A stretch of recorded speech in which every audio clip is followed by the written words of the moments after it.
हाय बच्चों, welcome back to my channel. I hope आप लोग अच्छे होंगे।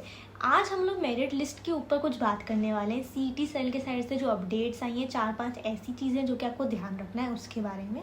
उससे पहले कमेंट सेक्शन में आप लोगों की कितनी रैंक आई है वो मुझे पक्का बताना, जिससे कि मैं बता सकूं कि आपको कॉलेज अच्छा मिलेगा या नहीं। सेकंड, आपकी प्रोविजनल मेरिट लिस्ट इस बार पिछले साल से कुछ अलग आई है, तो आपको किस चीज़ पर ध्यान देना है, किस पे नहीं, एडमिशन किससे होगा किससे नहीं, उस पर बात करेंगे। तीसरा, हम लोग आपका देखने वाले हैं कि कैप राउंड्स के अंदर क्या चेंज हुआ है, ठीक है। आपकी फाइनल मेरिट लिस्ट कब आएगी और आपके ग्रीवेंस के पीरियड में सबसे ज़्यादा ज़रूरी क्या है उसके ऊपर। और एक हम लोग ये देखेंगे कि कौन सी रैंक के ऊपर आपका एडमिशन होगा। तो वीडियो बहुत शॉर्ट रहने वाली है लेकिन बहुत यूज़फुल रहेगी, तो बिल्कुल एंड तक बने हैं ना।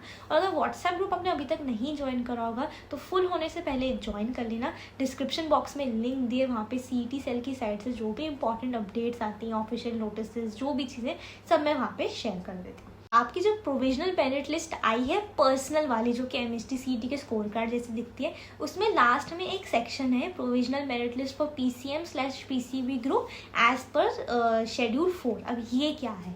ऊपर एक सेक्शन था जहाँ पे सारी रैंक्स थी, अब नीचे एक और सेक्शन है जिसमें और रैंक्स है, सेम टू सेम लेकिन नंबर्स बदले हुए हैं। इसका क्या मतलब है? इसका मतलब सिंपल सा ये है बच्चों कि आपके जो फूड टेक्नोलॉजी या फिर बायोटेक्नोलॉजी या फिर आपके कोई और प्रिंटिंग प्रेस वगैरह के जो होते हैं, वहाँ पे ये रैंक्स यूज़ होंगी, पहली चीज़। दूसरी चीज़, आपका जो कैप 4 होता है, ठीक है, जहाँ पे वो बच्चे जिनका बैक लग गया है, जिन्होंने कंपार्टमेंट एग्ज़ाम दिया है या जो डिप्लोमा करके आए हैं, जब वो कैप 4 में बैठेंगे ऐसे बच्चे, उनके लिए ये नीचे वाली रैंक्स यूज़ होंगी। तो ये दो मतलब है नीचे वाले रैंक्स की। आपको क्या करना है? आपको वो नीचे वाली रैंक्स देखनी नहीं, आपको जो ऊपर का सेक्शन है उसकी सारी की सारी रैंक्स देखनी है, ठीक है। तीसरी चीज़, अब इतनी सारी रैंक्स हैं तो किसके ऊपर एडमिशन होगा? बच्चों सारी रैंक्स इंपॉर्टेंट है, ठीक है। सबसे इंपॉर्टेंट आपकी स्टेट जनरल रैंक है। अब फॉर सपोज आपके पास कॉलेज लिस्ट है, ठीक है, काउंसलर्स की दी हुई कॉलेज लिस्ट आपके पास है। फर्स्ट कॉलेज फॉर सपोज उसमें आपका COEP है, फॉर सपोज। अब COEP में जब सीईटी सेल देखेगा फर्स्ट कॉलेज COEP है, अच्छा देखेगा कि इस बच्चे का स्टेट जनरल रैंक से हो रहा है एडमिशन, हो रहा होगा तो दे देगा, नहीं हो रहा होगा तो नेक्स्ट यूनिवर्सिटी रैंक पे जाएगा, हो रहा होगा एडमिशन तो दे देगा, नहीं हो रहा होगा तो नेक्स्ट रैंक पे जाएगा, फिर वो आपकी कैटेगरी रैंक देखेगा। अगर आपको कैटेगरी रैंक से COEP मिल रहा होगा तो ठीक है, नहीं तो फिर आपकी लेडीज़ रैंक पे चला जाएगा। अगर आप जेंट्स हो तो लेडीज़ रैंक नहीं होगा, इससे हो रहा होगा एडमिशन तो ठीक है, नहीं तो फिर वो आपके बाकी माइनॉरिटी PWD रैंक्स के ऊपर, स्पेशल कोटा रैंक्स के ऊपर चला जाएगा। वहाँ से मिल रहा होगा COEP तो ठीक है, नहीं मिल रहा होगा तो ठीक है। तो एडमिशन प्रोसेस में आपकी सारी की सारी रैंक्स इस तरीके से यूज़ होती है। नेक्स्ट चीज़ जानने से पहले आपको एक चीज़ अच्छे से ध्यान रखनी है कि अभी आपका जैसे ही फाइनल मेरिट लिस्ट आता है तुरंत से कैप राउंड्स शुरू हो जाएंगे, ठीक है। कैप राउंड्स शुरू हो जाएंगे मतलब आपके पास कॉलेज लिस्ट होनी चाहिए, क्योंकि कैप राउंड के अंदर कॉलेज लिस्ट सबमिट करनी होती है और उसी से एडमिशन होता है। तो अगर आपके पास अभी तक कॉलेज लिस्ट काउंसलर्स से बनाई हुई नहीं है तो फटाफट से पर्सनल काउंसलिंग का बैच ज्वाइन कर लो। डिस्क्रिप्शन बॉक्स में लिंक दिए बेटा, ये आपका आखिरी मौका है, ठीक है। आपके चाहे कम परसेंटाइल है चाहे ज़्यादा परसेंटाइल है, ठीक है, कॉलेज लिस्ट अगर आपकी ढंग से बनी होगी तो आपका बेस्ट पॉसिबल कॉलेज में एडमिशन होगा। पर्सनल काउंसलिंग बैच में आपको एक पर्सनल काउंसलर अलॉट होगा जो आपके साथ अभी से लेकर एडमिशन होने तक रहेगा, आपके सारे डाउट सॉल्व करेगा कॉल पे, मैसेज पे।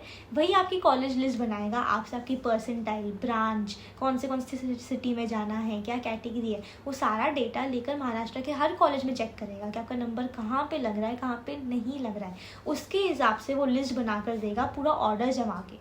जब आप उसे कैप राउंड में डालोगे तो आपको बेस्ट पॉसिबल कॉलेज मिलेगा आपकी चॉइसेस और आपकी परसेंटाइल के हिसाब से बेटा। एक चीज़ ध्यान रखना, आपके फ्यूचर का सवाल है। कॉलेज लिस्ट में एक भी कॉलेज ऊपर नीचे हो गया तो एडमिशन नहीं होगा, फ्यूचर खराब हो जाएगा, मम्मी पापा के लाखों पैसे वेस्ट हो जाएंगे। इसीलिए पर्सनल काउंसलिंग फटाफट से ज्वाइन कर लो। लास्ट की कुछ सीट्स रहेगी क्योंकि कैप राउंड शुरू होने के बाद तो आपको कॉलेज लिस्ट मिलकर भी कुछ नहीं हो पाएगा, इसीलिए अभी से ज्वाइन कर लो। कुछ भी डाउट होता है पर्सनल काउंसलिंग के रिगार्डिंग तो आप मुझे कॉल पे या व्हाट्सएप पे पूछ सकते हैं। चौथा है आपका ग्रीवेंस पीरियड 20 से 22 जुलाई का। आपको जो भी तकलीफ है, नाम में है कुछ और, आपकी इन्फॉर्मेशन गलत है, कैटेगरी वगैरह, उसके लिए आपको ऑनलाइन ग्रीवेंस फॉर्म को सबमिट करना है। 3 दिन आपको दिए। एक बार आपने वो ऑनलाइन ग्रीवेंस फॉर्म सबमिट कर दिया, उसके बाद सेफ्टी के लिए, ठीक है, सिर्फ और सिर्फ सेफ्टी के लिए आप नियरेस्ट एससी सेंटर में जाकर भी वहाँ पे बात कर लेना, जिससे कि आपका बैकअप क्रिएट हो जाए। ये एक बोनस एडिशनल टिप है जो कि मैं आपको दे रही हूँ, ठीक है। अब नेक्स्ट चीज़, 5th चीज़ आपकी फाइनल मेरिट लिस्ट। अब फाइनल मेरिट लिस्ट जो है अभी तक सीटी के स्केड्यूल में आया नहीं है कि 24 जुलाई को ही होगा। पहले आया था, लेकिन अब अभी अगर साइट देखते हो तो वहाँ पे कुछ भी नहीं लिखा है। इसका मतलब ये है कि फाइनल मेरिट लिस्ट जो है वो आपकी आगे बढ़ रही है, यानी कि पोस्टपोन हो सकती है। ज़रूरी नहीं है कि 24 को ही आए, क्योंकि मैं आपकी प्रोविजनल मेरिट लिस्ट एक दिन डिले हुई है, तो फाइनल मेरिट लिस्ट भी 1-2 दिन आपकी डिले हो सकती है। तो 24 की जगह वो 25-26 तक आएगी। अब कैप राउंड कब से शुरू होगा? आपके लास्ट ईयर जैसे ही फाइनल मेरिट लिस्ट आई थी, उसके नेक्स्ट डे से ही कैप राउंड शुरू हो गया था। तो इस साल भी ये हो सकता है आपका कैप 1 जो है आपका एटलीस्ट 25, 26, 27 में से एक दिन में से शुरू हो जाएगा, ठीक है। या तो 25 या तो 26 या तो 27, जैसे ही फाइनल मेरिट लिस्ट आपकी बाहर आती है। ये चीज़ ध्यान रखना है। इसीलिए बार बार कह रही हूँ कि कॉलेज लिस्ट अपनी अभी से रेडी करवा लो। उस समय कहीं भागते फिरते नहीं रह सकते हो, ठीक है, और खुद से नहीं बना सकते हो। आपको 400 कॉलेजेस की नॉलेज नहीं है, आइडिया नहीं है, काउंसलर्स को है, उनसे फिर आप हेल्प लो, उनसे कॉलेज लिस्ट बनवाओ, जिससे कि एक्यूरेट परफेक्ट कॉलेज लिस्ट मिल सके। तो हमने प्रोविजनल मेरिट लिस्ट आने के बाद जो भी चीज़ें करनी थी वो सारी देखी। हमने देखा कि कौन सी रैंक देखनी है, किससे एडमिशन होता है, आपको ग्रीवेंस पीरियड में क्या करना है जो आपके अभी टाइम है, आपको फाइनल मेरिट लिस्ट कब तक एक्सपेक्टेड है, कैप राउंड 1 कब से एक्सपेक्टेड है, और कैप राउंड 1 के बाद क्या होगा, ऑप्शन फॉर्म, कॉलेज लिस्ट, वो सब हमने देख लिया। तो इस वीडियो के अलावा आपको कुछ भी और देखने की ज़रूरत नहीं है, क्योंकि और कोई डाउट आपके पास नहीं होना चाहिए बेटा, ठीक है। अब हम लोग मिलेंगे अगले वीडियो में, तब तक के लिए ध्यान रखना, टेंशन मत लेना, जो भी रैंक आया उसे एक्सेप्ट करो, ठीक है। और अब नेक्स्ट स्टेप पे फोकस करो, जो कि है कॉलेज लिस्ट, ठीक है। वहाँ पे गड़बड़ नहीं हो सकती है। पर्सनल काउंसलिंग बैच में ज्वाइन हो जाना एग्जाम खजाना ऐप से। हम लोग मिलेंगे अगले वीडियो में, तब तक के लिए टेक केयर, बाय बाय बच्चों।